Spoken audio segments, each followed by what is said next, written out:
Post date, September 4th, 2019. This post is for the Area 51 enthusiasts who are unsure of our goal. Actually, my next goal was the International Board of Antiquities, or the sponsors of the archaeological digs that go on around the world. They have for way to long taken sacred religious artifacts from the possession of the people they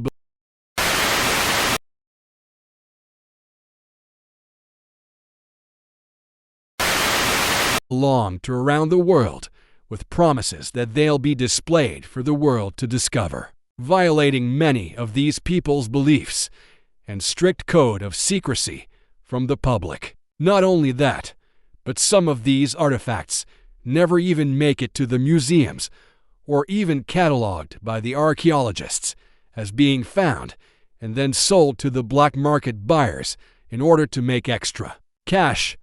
On top of that, some countries have demanded the return of the artifacts taken by the Antiquities Guild and been refused, like the stone head monoliths of Easter Island, for example. This should not be allowed to continue, and I plan on instigating a rush against the Antiquities Guild, just as we're gonna rush Area 51 and see them aliens. 'Cause I refuse to accept the burden of this national deficit if the government is going to hide their activities that cost so many millions of our dollars a year. For all we know, there could be no aliens in Area 51, and it could just be a giant scam.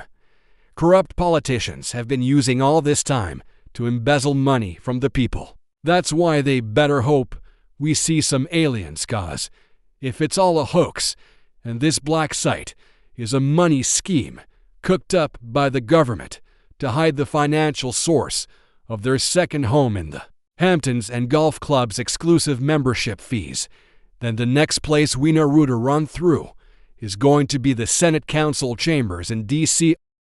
Almost for months later, January 6th occurred. What are the chances? This post is for the dickhole that's been assigned to access my Facebook account stationed out of Ashton, VA.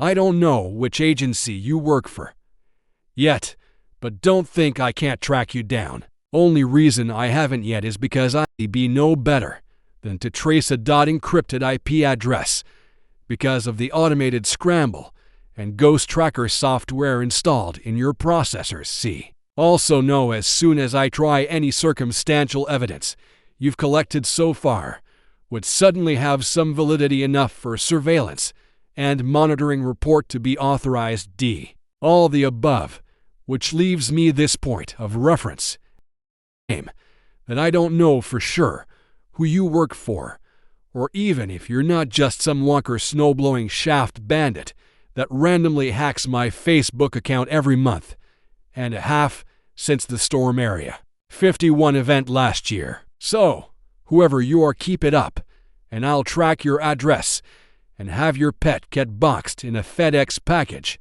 shipped by mail to Kathmandu, and back ensuring at least a 2-week shipping date, so it'll be straight dead and stinking when it's delivered back to your house.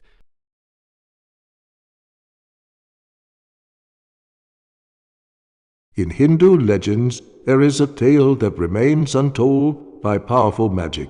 The world is spellbound, and no one is capable of harboring any interest towards the subject of a powerful mystical relic that is the source behind the power which causes this effect. That power is regulated by the one who created the relic. In the tales of Shiva, Krishna, and Brahma lies the unsung song of what has been sensationalized on the silver screen as the Infinity Stones. What if I was to tell you that the Infinity Stones are real? I've spoken about them, one stone at a time. Some of you are familiar with the actual Infinity Stones. One of them is the legendary Firestone, a ruby gem of religious infamy also called the Philosopher's Stone.